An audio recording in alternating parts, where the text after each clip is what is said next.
दोस्तों, आप सभी का स्वागत है इस वीडियो में। आज हम बात करने वाले हैं प्रॉफिट एंड लॉस चैप्टर पर आधारित एक महत्वपूर्ण क्वेश्चन का सलूशन शानदार तरीके के साथ सीखेंगे जो आपके एग्जाम में पूछा जा रहा है। ठीक है, तो आप अगर रेलवे ग्रुप डी का एग्जाम चल रहा है तो आपके लिए क्वेश्चन बहुत ही महत्वपूर्ण होने वाला है। आपको डिस्काउंट पर आधारित प्रश्न शिफ्ट में पूछे जा रहे हैं, तो आप इस टाइप के क्वेश्चन का सलूशन जरूर सीख करके जाएँ एग्जाम में। तो आइए देखते हैं कैसे इस टाइप के क्वेश्चन का हम सलूशन करते हैं। ठीक है, देखिए क्वेश्चन क्या है। एक व्यापारी अपने सामान पर 20% बट्टा देकर, बट्टा मतलब छूट देकर, ठीक है।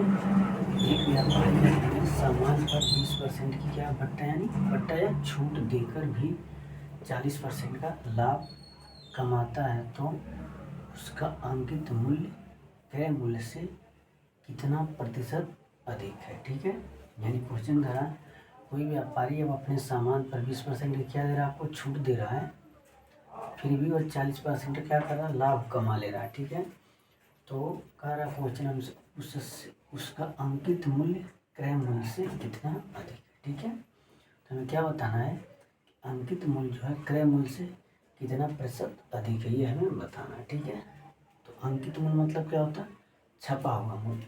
अंकित मूल्य मतलब क्या होता है, छपा हुआ मूल्य। आपको पता होना चाहिए किसी भी सामान पर जब आप लेने जाते हैं तो उस पर जो प्राइस लिखी रहती है वही उसका क्या होता है, अंकित मूल्य होता है। ठीक है, यानी MRP मैक्सिमम रिटेल प्राइस, उसी को हम क्या कहते हैं, अंकित मूल्य। ठीक है, ये अंकित मूल्य होता है। ठीक है, क्रय मूल्य क्या होता है, जिस पे हम सामान खरीदते हैं। ठीक है, जिस रेट पे हम सामान को खरीदते हैं क्या होता है, हमारा क्रय मूल्य होता है। ठीक है, तो ये व्यापारी छूट दे रहा 20% छूट दे रहा है और 40% क्या करेंगे, लाभ कमा रहा है। ठीक है, तो उसका अंकित मूल्य क्रय मूल्य से कितना परसेंटेज अधिक है, ये हमें बताना है। तो इस केस में जब भी आपको ये बताना हो कि क्रय मूल्य अंकित मूल्य से कितना परसेंट अधिक हो, यानी अंकित मूल्य क्रय मूल्य से कितना परसेंट अधिक है, तो उसके लिए आपको क्या करना है, देखिए।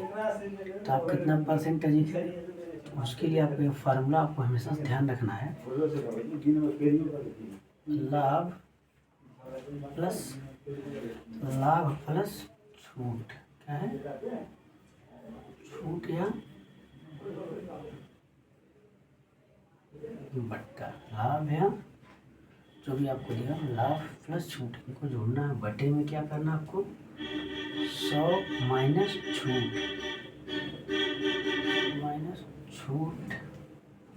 ठीक है यार, ठीक है, पूरे में 100, बस ये आपको ध्यान में रखना है कि इस केस में जब भी आपको ऐसे प्रश्न मिले और आपसे कहे कि अंकित मूल्य क्रय मूल्य से कितना अधिक है, तो आपको ये फार्मूला लगाना है। वो फार्मूला क्या है, लाभ और छूट को आपको क्या करना है, जोड़ देना है।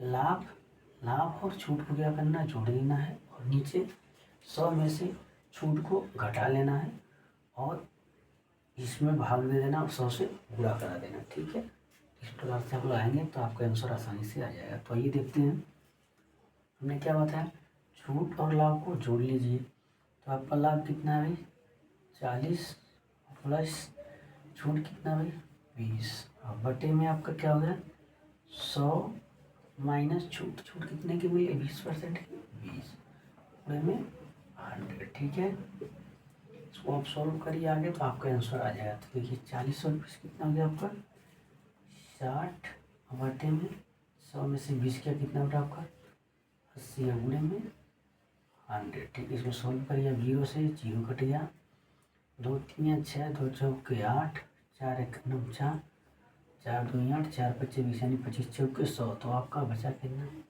3 गुणे 25, तो 25 कितना होता है, 75% आपके इस क्वेश्चन का क्या होगा, आंसर होगा। ठीक है, तो जब भी आपको एग्जाम में ऐसा क्वेश्चन मिलेगा तो आप क्या करेंगे, छूट और लाभ को जोड़ लेंगे और छूट को 100 में से घटा के भाग दे देंगे, जो वैल्यू आएगी उसमें 100 से आप गुणा करा लेंगे तो आपका आंसर मिल जाएगा। ठीक है, तो यानी आपका वो निकल के आ जाए, अंकित मूल्य क्रय मूल्य से कितना परसेंट अधिक है। ठीक है, तो ये रुपये में भी यूनिट पूछ सकती है और परसेंटेज में पूछ सकती है, तो आप ये तरीका जरूर दिमाग में रखें।